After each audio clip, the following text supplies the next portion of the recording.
She can fix me. A sentence that has become kind of redundant in recent times as people start using it more and more ironically as a way to make fun of the pathetic type of people that genuinely follow this belief system.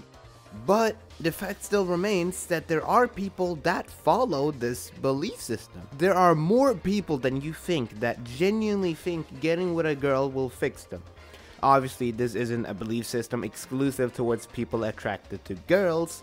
This goes for all sexualities and all genders. This video is for those people. Those people that think loving somebody and having them love you back will fix all your problems. It won't. And with the help of the manga Welcome to the NHK, I will dispute every single stupid argument you could possibly have for this retarded belief system. Before we get into that, what's the deal with me using Welcome to the NHK to prove my point? Well, it's quite simple. Welcome to the NHK is the story of Sato Tatsuhiro, and him trying to live a healthy life as an adult, and failing at it to the point where he becomes a fully fledged hikikomori, which, fun fact, it's the syndrome that the game Omori is inspired by. If you remove the hikik, it spells out Omori, see? Just a fun fact since I know a lot of Omori fans watch me. Anyway, a hikikomori is basically someone who has barely any to no contact with other human beings. They don't go outside, don't work, go to school, all the things you should be doing, they do not. And as you can imagine, it drives you a bit crazy. Which Sato here is definitely feeling. Over the course of the story, he shows symptoms of a multitude of mental illnesses, from severe anxiety to schizophrenia and paranoia. He's in a very rough shape mentally and physically for that matter. He's what you would describe as being rock bottom. But that is when he meets a cute girl. Even better, a cute girl that wants to hang out with him, talk to him, and be around him. But most of all, she wants to fix him. This is where I want to bring up the first point of contention. Why would somebody want to fix you? If you're at your lowest, if you're so down on your luck that you need to be fixed, why would anyone want to spend time and effort on fixing you? Let's see what motivations Misaki has for fixing Sato.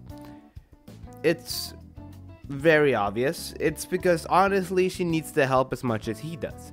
Misaki wants to help Sato so that she can feel like she's worth something, so that she can feel like she's special. If she can fix someone that seems too far gone, doesn't that make her really amazing? You see, even if someone feels like they're coming to you out of purely good intentions, are they really? I mean, come on. Why would some random person ever come to you and fix you? Because they love you? Because they simply mean well? If someone truly loved you, would they really tell you you needed fixing?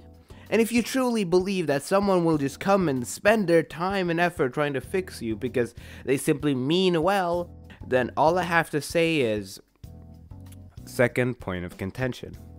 Let's roll with your delusional thought process that someone of pure intentions would want to come fix you. Well, what would that mean for them? Have you ever sat down to consider what someone attempting to fix someone else would do to their mental health? Well, let's look into the NHK. What happens to Misaki as she tries to fix Sato? Do you think it makes the current problems she's facing any better? The answer is a resounding no. Trying to fix someone isn't something that can be done with a snap of your fingers. It'll take time and effort and loads of it at that.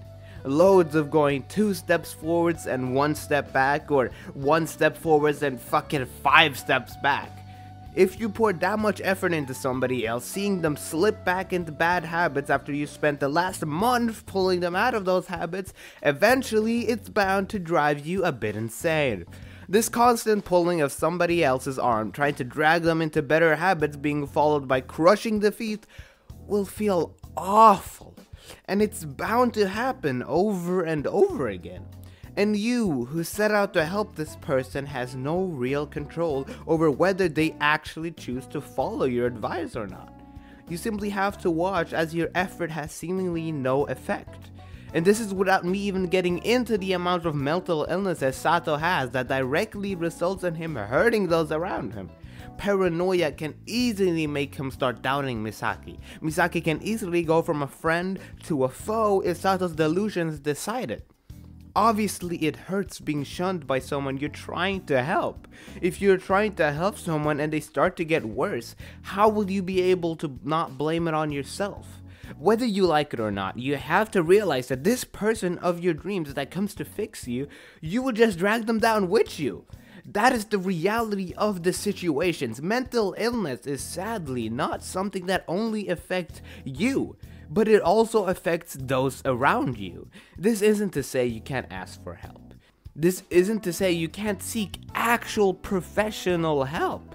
But please, forget about someone coming to fix you, because that'll never happen. And if you're still somehow not convinced, I will bring up my third and last point of convention. Nobody can fix you, except for yourself. Even if this angel comes that wants to help you out of the good of their heart, even if they manage to not be dragged down with you and still manage to keep their chin up through thick and thin, they won't make anything better. Welcome to the NHK has a happy ending. A happy ending where Sato manages to get better bit by bit and re-enter society. But this isn't because of Misaki. It is because they get separated. About halfway through the story, Sato's parents realizes their son hasn't managed to enter society and has been living as a NEET. They decide to take him back home in hopes that they can give their son the support he needs to start working and make a living for himself. Whether or not that works is irrelevant. But the point is, during the first half of the story where he was actually with Misaki, nothing got better. He fluctuated between making progress and regressing even worse. Sometimes he would make a small step forwards just to take 5 steps backwards.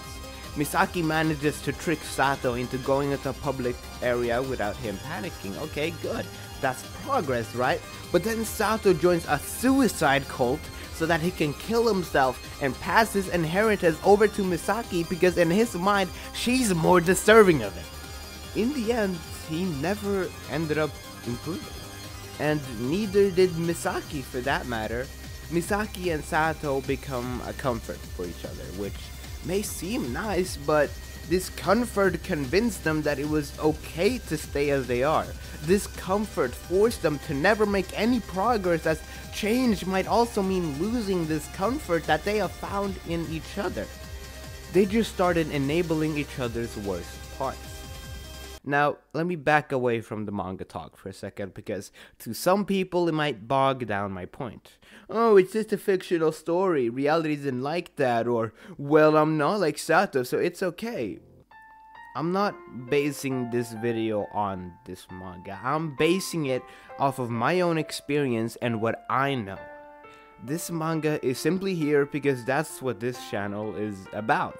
I make silly videos about manga and anime where I sprinkle in my own ideologies and beliefs, but this video is sort of different. It's kind of like an intervention of sorts. Now, I don't know you. You don't know me, but I still worry. Anytime I see somebody who actually thinks like this, I worry for them. Worry what's going on in their life. What has made them have to turn to such delusional ideas? This video probably comes off as really harsh, but I don't mean any harm. I completely understand why one would want to believe in someone that comes in and just fixes you, removes all the parts of yourself you don't like, removes everything that is causing you pain and just lets you be happy. But I'm here to burst that bubble. That person doesn't exist, and they never will. If you want to be fixed, you need to be the one to fix yourself. You can get support. See a therapist, talk to your friends, your family, your loved ones. They can't fix you, but they can help you.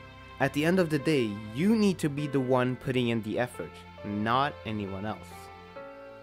The people around you can make it just a little bit easier, but you still need to do the heavy lifting.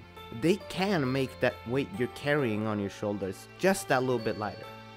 That's what we have people for. Not to fix us, not to solve all our problems for us, but to support us. To make the heavy lifting we have to do less heavy. I hope this video has all of you convinced. No matter how hot the local big titty goth bitch is, she can't fix you.